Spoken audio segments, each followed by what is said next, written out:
तो पिछले एपिसोड में हमने देखा कि ये बुफेंग शुआंग शुआंग के साथ ब्लड क्लॉट मेडिसिन की इन्वेस्टिगेशन के लिए जाता है, जहां पैराडाइज कम्युनिटी में एंटर होते ही उन पर काफी सारे एविल स्पिरिट्स अटैक करना शुरू कर देते हैं। बुफेंग अपने स्पिरिचुअल लीडर की हेल्प से उन सभी को वहां से गायब करते जा रहा था, पर वो सभी खुद को रीजनरेट करते हुए वापस से बुफेंग पर अटैक कर देते हैं। उन सभी की क्वांटिटी ज्यादा होने की वजह से बुफेंग के लिए उन्हें संभालना बहुत ज्यादा मुश्किल होता जा रहा था। पर उन्हीं सब के बीच में उनका लीडर भी वहां पर आ जाता है, जिसके पास एक वेपन था और वो अपने वेपन के साथ बुफेंग को ऑलमोस्ट काफी बार हर्ट करने वाला था। उन सब से जान छुड़ाते हुए बुफेंग शुआंग शुआंग के साथ वहां से निकलने ही वाला था कि वो सभी चारों तरफ से उस पर हमला कर देते हैं। इस एपिसोड की स्टार्टिंग में दिखाया जाता है कि बुफेंग ने बड़ी ही चालाकी से उन सभी के साथ फाइट करते हुए वहां पर एक फॉर्मेशन क्रिएट कर दिया था। जैसे ही वो उस फॉर्मेशन के मिडिल में पहुंचता है, वो उसे एक्टिवेट कर देता है, जिससे वहां मौजूद आधे इविल स्पिरिट्स काफी बुरी तरीके से जलते हुए डिस्ट्रॉय हो जाते हैं।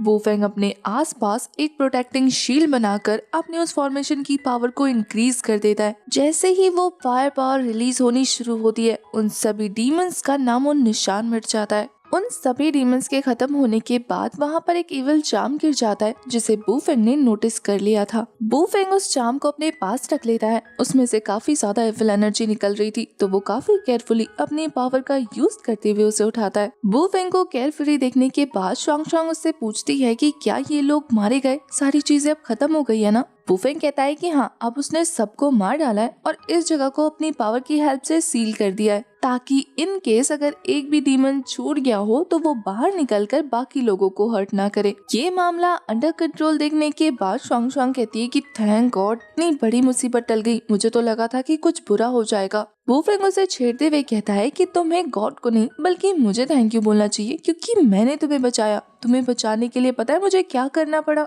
शुआंग शुआंग तो बहुत ज्यादा घबराते हुए कहती है कि क्या तुम्हारे सारे नीडल्स खराब हो गए? उस एविल एनर्जी को कंज्यूम करने की वजह से तुम्हारी पावर्स कम हो गई? बुफेंग तो बहुत ज्यादा सैड होते हुए कहता है कि मुझे अपनी फर्स्ट किस गंवानी पड़ी, जो मैंने 20 सालों से संभाल के रखा था। ये सुनते ही तो शुआंग शुआंग एक मुक्का हमारे बुफेंग को मारने वाली थी। बुफेंग उसके मुक्के को पकड़ते हुए कह रहा था कि कितनी ज्यादा अनग्रेटफुल नाइस हो तुम, अपने अंकल को कोई ऐसे थैंक यू बोलता है। वो अपना हाथ चढ़ाते हुए कह रही थी कि बाहर में जाओ तुम। बुफेंग शुआंग शुआंग से कहता है कि अब चलो, अपनी जान बचाने के लिए मुझे एक प्यारी सी राइड दो और घर छोड़ के आओ। वो तो वहाँ से जाते हुए कह रही थी कि सपना देख रहे हो क्या, अपने पाँव का यूज करो और इन वादियों का मजा उठाते उठाते घर जाओ। वहीं शुआंग शुआंग के जाते ही बुफेंग काफी ज्यादा सीरियस नजर आ रहा था। वो उस इविल चार्म को देखकर कहता है कि अभी की प्रॉब्लम तो टल गई है, लेकिन मैं शांति से नहीं बैठ सकता। मुझे जल्द से जल्द उस बंदे का पता लगाना होगा जिसके थ्रू ये जेड पेंडेंट यहाँ पर आया है। आखिर इस तरीके की खतरनाक इविल स्पिरिट को बुलाने की हिम्मत किसने की होगी, मैं ये जानने के लिए बहुत ज्यादा क्यूरियस हूँ। ये बोलने के बाद वो वहाँ से चला जाता है। हमारे बुफेंग को वहाँ से सही सलामत जाता देखकर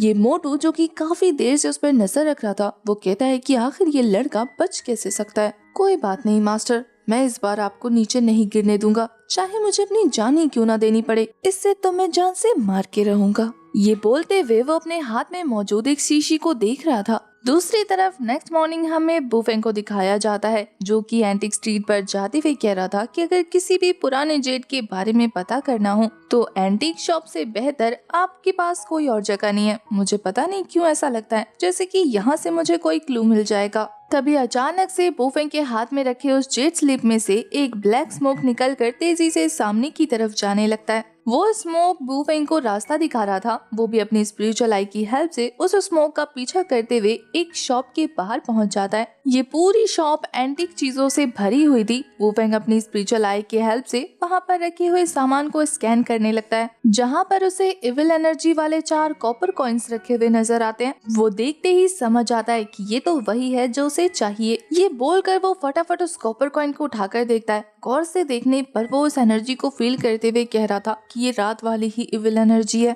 कॉपर कॉइन भी वही है जो लास्ट टाइम पे उसे मिस्टर मा के थ्रू मिला था। अब वो सोच रहा था कि मुझे नेक्स्ट यहाँ के ओनर से पता कराना होगा कि वो उस मेडिसिन के बारे में क्या जानते हैं। ये सब करते हुए और कहते हुए बुफेंग उस कॉइन को काफी गौर से देख रहा था। उस एंटीक शॉप का ओनर आते हुए कहता है कि क्या बात है यंग लड़के, तुमने तो काफी बेशकीमती चीज को उठाया है। देखकर लगता है जैसे कि तुम्हें एंटीक चीजों की बहुत ज्यादा नॉलेज है, लेकिन तुम्हारी उम्र तो बहुत ज्यादा कम है। इतनी कम उम्र में तुम्हारी आंखें इतनी ज्यादा शार्प और तुम बिल्कुल एक्सपर्ट की तरह बिहेव कर रहे हो। ये कॉपर कॉइन्स हजारों सालों पुरानी है। लोगों को लगता है कि ये नॉर्मल है, इसलिए वो इसे टच नहीं करते, लेकिन तुमने इसे छुआ है, इसका मतलब ये है कि एंटीक चीजों को परखने में तुम बहुत ज्यादा परफेक्ट हो। वो ओल्ड मैन कहता है कि तुम इसे अपने साथ ले जा सकते हो, ये तुम्हारे गुड लक और तुम्हारे फॉर्च्यून को अच्छा करेगा। इसका रेट बस 200 युआन है। बूफेंग तो उस ओल्ड मैन के पास जाते हुए कह रहा था कि मैंने तो सुना है कि आप कॉपर कॉइन्स के बदले मेडिसिन देते हैं। पहले तो वो ओनर घबरा जाता है, लेकिन उसके बाद बात को घुमाते हुए कह रहा था कि क्या बात कर रहे हो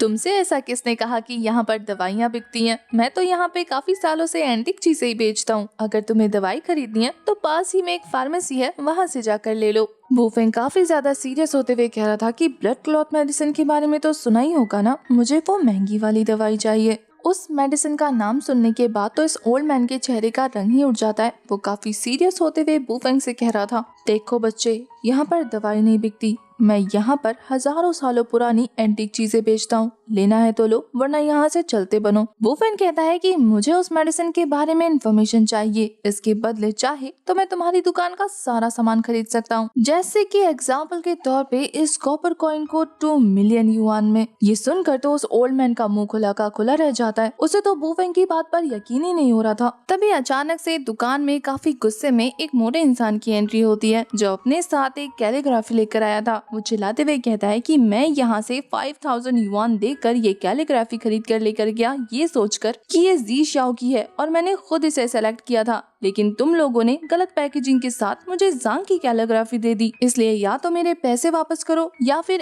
एक्चुअल कैलीग्राफी मेरे हाथों में थमा दो। वो बंदा अपनी बात को लेकर बहुत ज्यादा कॉन्फिडेंट था, पर ये ओल्ड मैन उसे अपनी बातों में उलझाते हुए बेवकूफ बनाने की कोशिश करने लगता है, ये कहते हुए कि क्या मैं कोई जादूगर हूँ जो तुम्हारी चूज की हुई कैलीग्राफी को चेंज कर दूंगा। मुझे तो लगता है कि तुम ही कोई ठग हो जो कि घर से इस पेंटिंग को चेंज करके लाया है और अब वो वापस कर रहा है। मैं पहले ही बता दूं, हमारी शॉप में सामान रिटर्न नहीं होता। ये एक एंटीक शॉप है, ना कि तुम्हारे किराने की दुकान जहाँ तुम कुछ भी ले जाओगे, पसंद नहीं आएगा तो वापस कर दोगे। हम हजारों सालों पुरानी चीजें बनाते हैं, अगर तुम लोग घर ले जाकर इसे एक्सचेंज करके वापस ले आते हो तो हमारा तो नुकसान हो जाएगा ना, इसलिए मैं इस कैलीग्राफी को बिल्कुल वापस नहीं लेने वाला। बूफेंग दूसरी तरफ अपनी स्पिरिचुअल आई का यूज करते हुए उस स्क्रॉल को चेक करने लगा था। बूफेंग को उस स्क्रॉल में एक रिंग नजर आती है। वहीं दूसरी तरफ ये कस्टमर कहता है कि मैंने खुद इस शॉप में आकर जी स्याओ की पेंटिंग को चूज किया था। मैं इस स्क्रॉल को यहाँ से सीधा अपने घर लेकर गया और वहाँ अपने घर पे शो करने टाइम पे मैंने नोटिस किया कि ये जी स्याओ की नहीं बल्कि ज़ांग की कैलीग्राफी है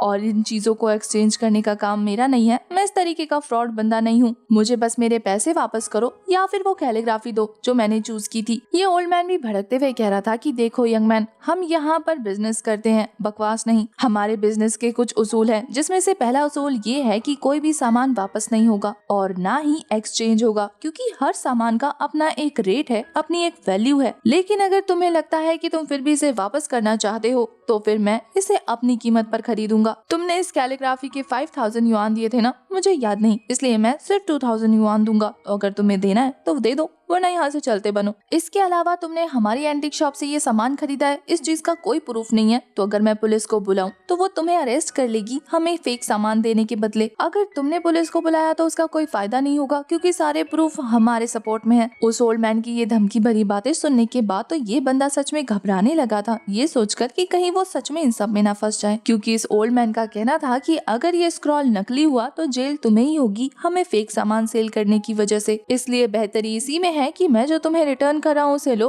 और यहाँ से चले जाओ। ये बंदा ओल्ड मैन की बातें सुनने के बाद हार मानने ही वाला था और ये चीज बूफेंग ने नोटिस कर ली थी कि ये बंदा बहुत ज्यादा डर गया है। बूफेंग उस बंदे को टोकते हुए कह रहा था कि एक्सक्यूज मी मिस्टर, मैं काफी सालों से एंटीक इंडस्ट्री में काम करता रहा हूँ, इसलिए मुझे थोड़ी सी नॉलेज है और इसके अलावा मैं यान डिजाइन की पेंटिंग को खरीदने वाला था, तो अगर आप चाहें तो मैं इस कैलीग्राफी को एक नजर देखकर इसे खरीदना चाहूंगा। इस बात से उस बंदे को थोड़ी सी हिम्मत मिलती है। वो बू फेंग को वो स्क्रॉल थमाते हुए कह रहा था कि तुम इसे देख सकते हो, बेशक तुम इसे खरीद भी सकते हो, लेकिन मैं पहले ही बता दूं कि ये फेक है। बू फेंग ये सुनने के बाद उस स्क्रॉल को लेकर वहाँ पड़े टेबल पर रखकर चेक करने लगता है। उस स्क्रॉल में लिखा था कि अगर तुम्हें दुनिया को बेहतर करना है तो शुरुआत खुद से करनी होगी। इस कैलीग्राफी को देखने के बाद हमारा बू फेंग कहता है कि वाह क्या अच्छी बात लिखी है, मुझे ये पसंद आया, मुझे इसे खरीदना है। बू फेंग उस आदमी से कहता है कि मैं तुम्हें इसके 5000 युआन दूंगा, आई होप कि ये तुम्हारे लिए सूटेबल हो। ये सुनकर तो वो पर्सन काफी ज्यादा शौक होते हुए कह रहा था कि तुम इसके मुझे 5000 युआन दे रहे हो जबकि ये फेक है। तुमने कहा था कि तुमने कैलीग्राफी इंडस्ट्री में काम किया है, तो फिर आखिर तुम नकली और असली में फर्क क्यों नहीं कर पाए? और क्या ये नकली स्क्रॉल तुम्हें इतना ज्यादा पसंद आया कि तुम मुझे इसके 5000 युआन दे रहे हो?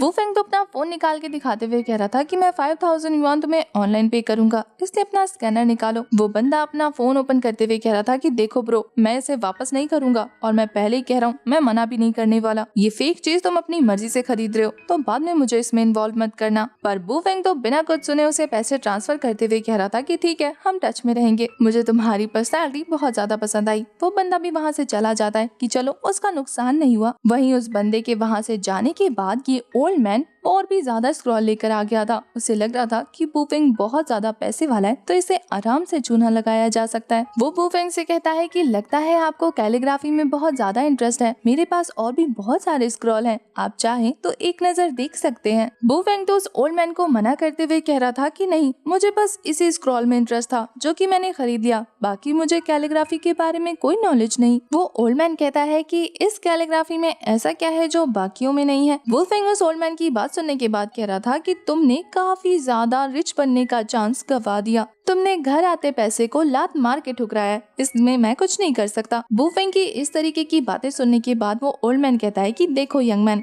मैं तुम्हारे जितना इतना ज्यादा सीक्रेटिव तरीके से बात नहीं कर सकता, इसलिए तुम्हें जो भी मुझे समझाना है या बताना है तुम नॉर्मल भाषा में मुझे बता सकते हो ताकि मुझे भी समझ आ जाए। अभी तुमने जो कुछ भी कहा है वो सारी बातें मेरे सर के ऊपर से गई हैं। बू फेंग उससे ज्यादा बहस नहीं करता बल्कि अपने पास मौजूद उस स्क्रॉल में से साइड की डंडी निकाल कर दूसरी लेयर चेक करने लगता है। बू फेंग को ऐसा करता देखकर ये ओल्ड मैन कह रहा था कि ये मत सोचो कि इस पेंटिंग में सेकंड लेयर है और कोई हिडन पेंटिंग छुपी हुई होगी, ये हमारी शॉप की स्क्रॉल है और मैंने बहुत पहले से चेक किया है, इसमें ऐसा कुछ भी नहीं है। बू फेंग उसे कोई जवाब नहीं देता क्योंकि उसे पता था कि इससे बहस करना अभी फिजूल है। वो तो बस उस डंडे को 2-4 बार नॉक करता है जिसके बाद उसमें से एक सीक्रेट चैम्बर ओपन हो गया था और बू फेंग उस हिडन प्लेस में से वो रिंग बाहर निकाल लेता है, जिसे देखकर ये ओल्ड मैन कह रहा था काफी सारे स्क्रॉल्स में बनाने वाला इस तरीके के सीक्रेट चैम्बर्स रखता है जिसके बारे में हमें पहले से ही पता था, लेकिन इस स्क्रॉल के चैम्बर में से ये रिंग बाहर आएगी ये मैंने नहीं सोचा था। और यंग मैन, अगर तुम्हें ऐसा लगता है कि तुम इस रिंग को सेल करके करोड़पति बन जाओगे तो फिर ये तुम्हारी गलतफहमी है। कोई इतनी महंगी रिंग को इतने सस्ते स्क्रॉल में क्यों ही रखेगा?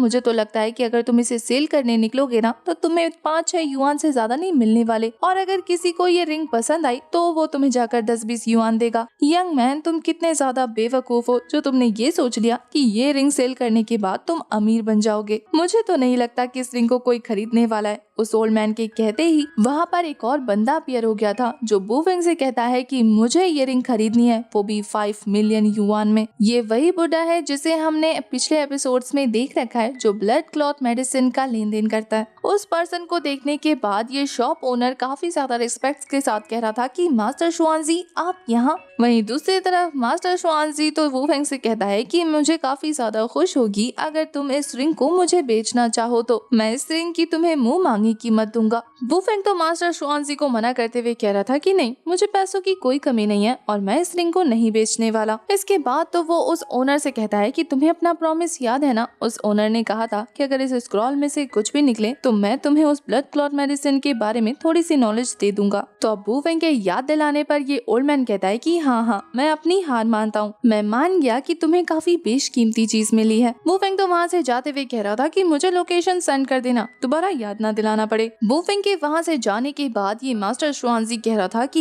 ये लड़का तो सच में कोई चीज है। मुझे ऐसा क्यों लग रहा है कि इसके पास कुछ तो सुपर पावर है। इसे एक जरा सी जेट मिली और वो उसके पीछे पीछे इस एंटीक शॉप तक आ गया। यहाँ आने के बाद भी उसने एक ऐसे स्क्रॉल को ढूंढ निकाला जिसमें बेशकीमती रिंग मौजूद थी। मेरे अप्रोच करने के बाद इसने मेरे मुंह पे मना कर दिया। इस लड़के की हरकतों ने तो सच में मुझे बहुत ज्यादा गुस्सा दिला दिया है। इतनी बार तो इस लड़के की किस्मत इसका साथ नहीं देगी। कुछ तो ऐसा है इस लड़के के पास जो इसकी मदद करता है। मास्टर स्वानजी की बात सुनकर ये ओल्ड मैन कह रहा था, फिर मास्टर आपको इसके खिलाफ कोई एक्शन लेना चाहिए ना। मास्टर स्वानजी मुस्कुराते हुए कह रहे थे कि इस लड़के से डील करने से बेहतर है कि मैं अपने हजारों करोड़ों कमाने वाली बिजनेस पर ध्यान दूं। मेरे लिए इससे ज्यादा जरूरी वो बिजनेस है। फिलहाल के लिए तो तुम उस मोटे पर ध्यान रखो जिसे मैंने ये काम सौंपा है। देखते हैं कि वो क्या करता है। फिलहाल के लिए उसे ही संभालने देते हैं। ये बोलने के बाद वो वहाँ से चले जाते हैं। ये ओनर भी उसे खुशी खुशी विदा कर देता है और अब ये ओल्ड मैन उस मोटे पर नजर रखने वाला था कि वो वुफेंग के साथ किस तरीके की हरकतें कर रहा है। इसी के साथ हमारा ये वाला एपिसोड हो जाता है खत्म। थैंक यू गाइस, वीडियो के लेट होने के बावजूद भी आपने इसे पूरा देखा। कल तबीयत खराब होने की वजह से वीडियो लेट आई थी। I hope you can understand.